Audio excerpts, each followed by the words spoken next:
거룩하신 하나님 아버지 은혜를 감사합니다. 우리에게 주신 이 귀한 시간을 주님 말씀 들으며 하나님 앞으로 더 나아가기 원합니다. 하나님께서 우리에게 말씀하시는 것이 온전히 들리는 은혜의 시간이 되게 하여 주시옵소서. 감사드리며 예수님 이름으로 기도드립니다. 아멘. 네, 반갑습니다. 고난주간 특별 새벽기도회 첫 번째 날입니다. 네, 하나님께서 저와 여러분에게 이 시간을 통해서 특별한 은혜를 주실 것이라 믿습니다. 여러분들도 사모하는 마음으로 하나님 앞에 일주일을 귀하게 내어드리시기를 바랍니다. 우리는 신앙생활이 무엇인가에 대한 고민을 많이 합니다. 그러면서도 교회가 무엇인가에 대한 고민은 상대적으로 덜 하는 편입니다. 이런 고민은 목회자나 또 교회 장로님들이나 하는 것이고, 나는 그냥 교회를 다니면 된다라는 생각을 더 많이 합니다. 개인적인 문제가 해결되는 것이 우선이라고 생각해서 그렇게 하기도 합니다. 본능적으로는 틀린 말이 아닙니다만, 적어도 사순절을 통해서는 조금 더 깊은 묵상의 단계를 경험할 필요가 있습니다. 오늘 우리가 읽은 본문은 성전 청결 사건입니다. 해마다 절기 때가 되면 이 성경 구절을 읽어왔기 때문에 낯설지는 않습니다. 예수님께서 예루살렘 성전에 들어가셔서 그곳에 매매하는 모든 사람들을 내쫓으시고 돈 바꾸는 사람들의 상과 비둘기 파는 사람들의 의자를 둘러 엎으셨습니다. 이것은 여러 가지 의미에서 매우 무모하고 위험한 시도였습니다. 어제 말씀드린 것처럼 예수님께서 예루살렘에 들어가시는 것 자체가 아주 위험을 무릅쓰는 일이었습니다. 따로 설명드리지 않겠습니다. 두 번째, 성전에서 매매하는 사람들은 모두 합법적인 사람들이었습니다. 다른 누구도 아닌 대제사장의 허락을 받아서 그 일을 하고 있기 때문입니다. 매매한다라고 하는 말은 사고 판다라는 뜻이죠.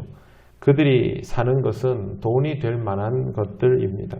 그리고 그들이 파는 것은 제물로 바치기에 적합한 것들입니다.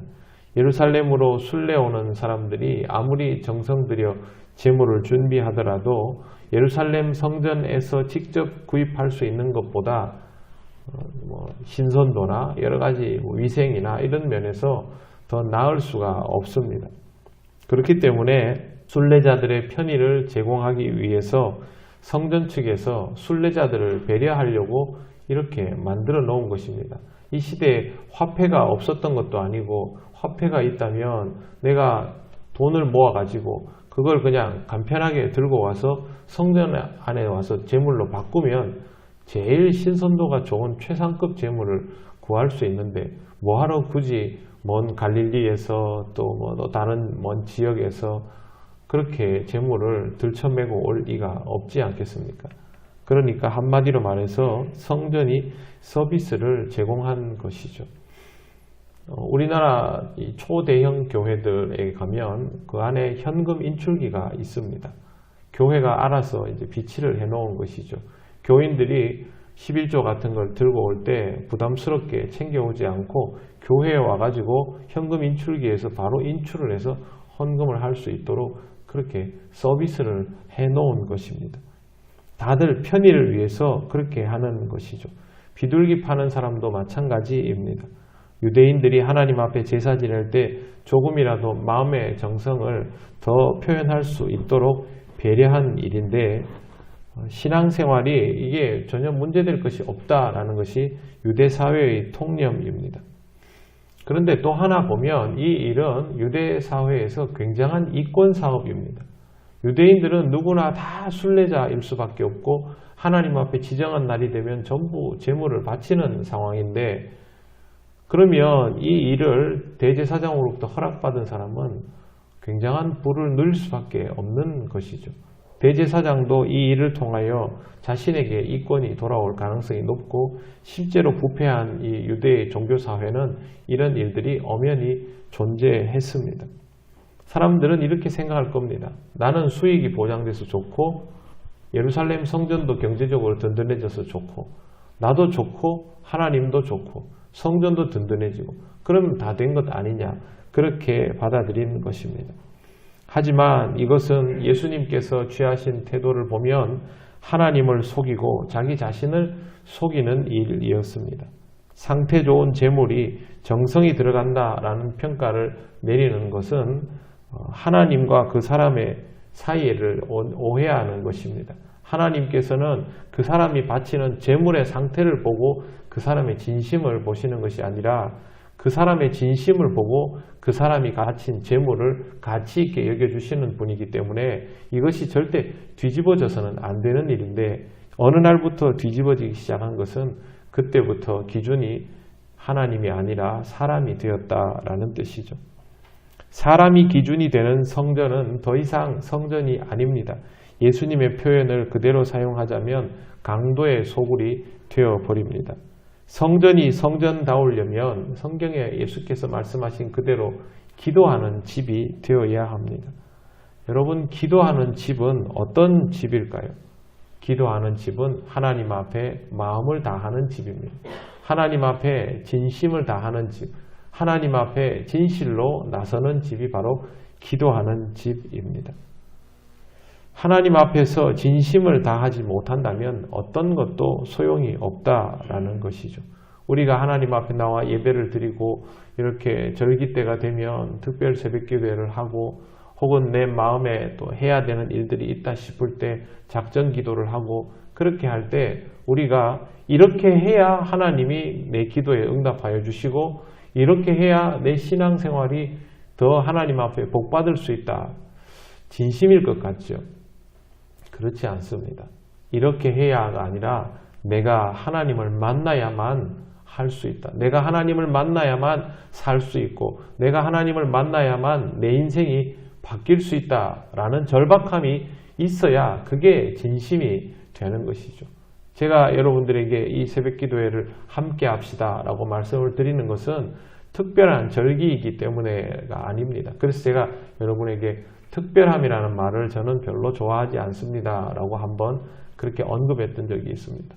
우리가 늘 하나님 앞에 기도하는 생활을 해야 하는데, 우리 진심이 항상 그렇지 못하니 하나님께서 제공하여 주신 이런 기회를 통해서 우리에게 당연히 있어야 할 기도의 습관들을 다시 한번 회복하는 기회를 만들어 보자 라는 의미에서 저는 이런 것이 더 필요하다고 생각합니다. 우리가 고난주간에만 예수 그리스도의 십자가 길을 생각하며 살아야 되는 건 아니지 않습니까?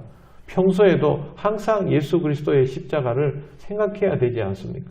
주님이 우리에게 자기 십자가를 지고 나를 따르라고 하시는 말씀이 특별한 순간, 특별한 상황에만 주시는 말씀은 아니지 않습니까? 평소에 원래 그렇게 살아야 되는 것이죠. 우리는 다 우리 십자가를 져야 되는 사람들입니다. 부인할 수 없는 사실인데, 우리는 때로는 그런 마음을 가지지만 그렇지 못할 때가 더 많기 때문에 진심이 아닌 것이죠. 우리는 이 진심 아닌 것을 다른 어떤 형식이나 물질이나 이러한 것들로 메워가면서 살아온 것입니다. 그런 의미에서 보면 예수님께서 예루살렘 성전에서 지적하신 내용이 우리에게도 고스란히 적용되는 것임을 알 수 있습니다. 고린도전서 3장 16절에 보시면 이런 말씀이 있습니다. 너희가 하나님의 성전인 것과 하나님의 성령이 너희 안에 계시는 것을 알지 못하느냐. 너희는 너희가 하나님의 성전인 것과, 이렇게 하니까 이걸 그냥 이렇게 집단으로만 생각하는 경우가 있는데요. 그렇게 받아들이지 말고 우리는 이렇게 받아들여야 됩니다. 너가 하나님의 성전인 것과 성령이 너의 안에 계시는 것을 알지 못하느냐. 그렇게 받아들여야 됩니다. 교회의 머리는 예수 그리스도이시죠. 그리고 우리는 주님의 몸을 이룹니다.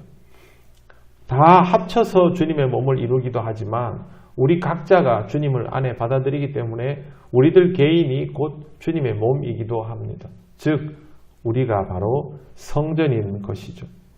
그렇다면 오늘 이 말씀은 교회를 정화시키고 예루살렘 성전을 정화시키는 사건이 아니라 바로 우리들 개인을 정화시키고 예루살렘 성전을 드나드는 유대인들 각각 한 사람을 정화시키는 사건입니다. 예수님이 예루살렘 성전에서 상을 둘러 엎으신 일은 그 성전에 있는 건물에 무슨 일을 한 것이 아니라 거기에 드나드는 진짜 성전, 하나님의 택한 백성들의 마음을 뒤집어 엎어놓으신 것이죠. 그러므로 우리는 교회를 생각할 때 나 자신을 떠올려야 하고 나 자신을 생각할 때 교회를 생각해야 합니다. 몇 번 말씀드렸습니다. 우리는 교회를 다니는 것이 아니라 우리가 교회라고. 우리가 교회이고 내가 교회인 것이죠.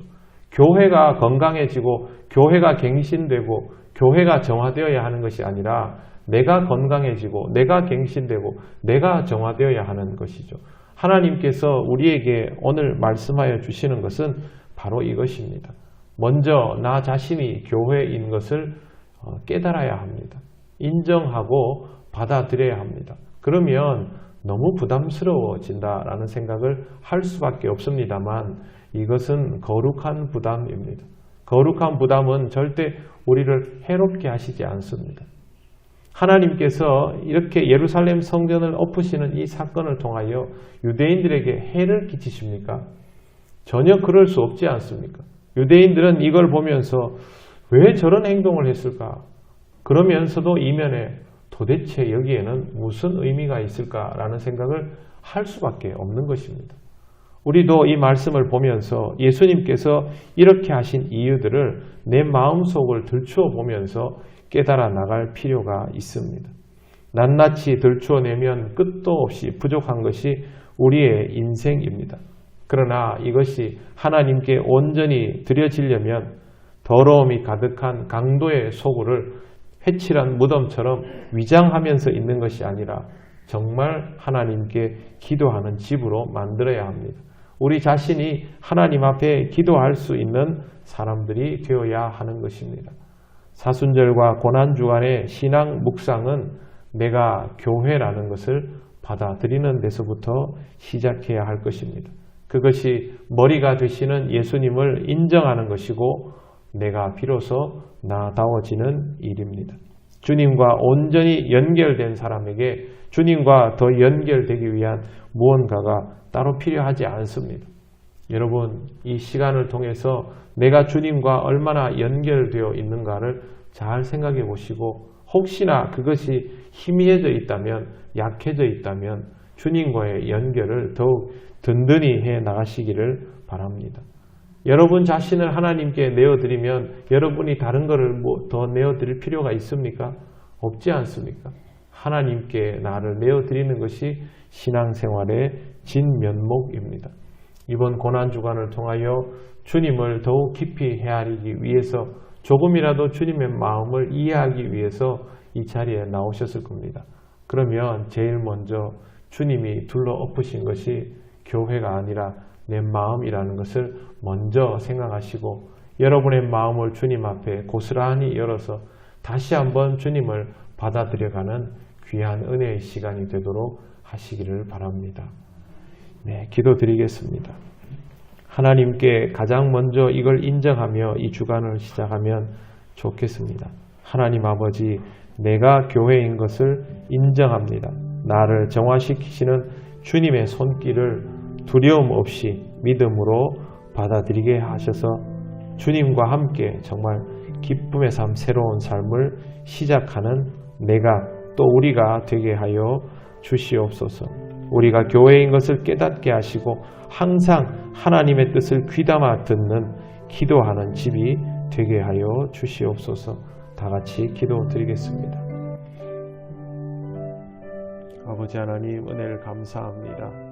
하나님께서 주시는 이 말씀들을 나 자신에게 갖다 놓지 못하고 늘 교회를 탓하며 다른 사람들을 탓하며 다른 문제들을 찾으려 애쓰다 보니 하나님, 내 인생은 달라지지 않고 내가 교회 되지 못하고 기도하는 집이 되지 못하고 강도의 소굴이 되어서 그것을 애써 덮으며 살아오는 시간들이 너무 많았고 힘든 것을 고백합니다. 정말 하나님 아버지, 내가 하나님 앞에서 은혜 받는 삶을 살아가기 위해서는 이 모든 것들이 달라져야 함을 느낍니다. 먼저 하나님 아버지, 내가 교회라는 사실을 인정하게 하시고 주님이 내 마음을 둘러 엎으실 때에 그것을 힘들어하고 아파하기보다는 하나님께서 나를 위하여 하시는 일이다, 그렇게 기쁘게 받아들일 수 있는 심령이 되기를 원합니다. 나를 위하여 죽으려고 이 땅에 오시고 내 마음을 굳이 찔러주시고 엎어주시는 주님을 기쁘게 받아들일 수 있는 우리가 되게 하셔서 우리들 각 사람이 하나님 안에서 주님의 몸된 교회임을 깨닫게 하시고 주의 몸된 교회인 것을 기쁘게 여기며 교회다운 모습, 기도하는 집다운 모습으로 살아갈 수 있게 하여 주시옵소서. 하나님 아버지, 은혜를 감사합니다. 그동안 하나님께서 우리에게 한없는 은혜를 주셨건만 우리는 그 은혜를 제대로 누리지도 못하며 여러 가지 원인들을 탓하며 살아왔음을 고백합니다.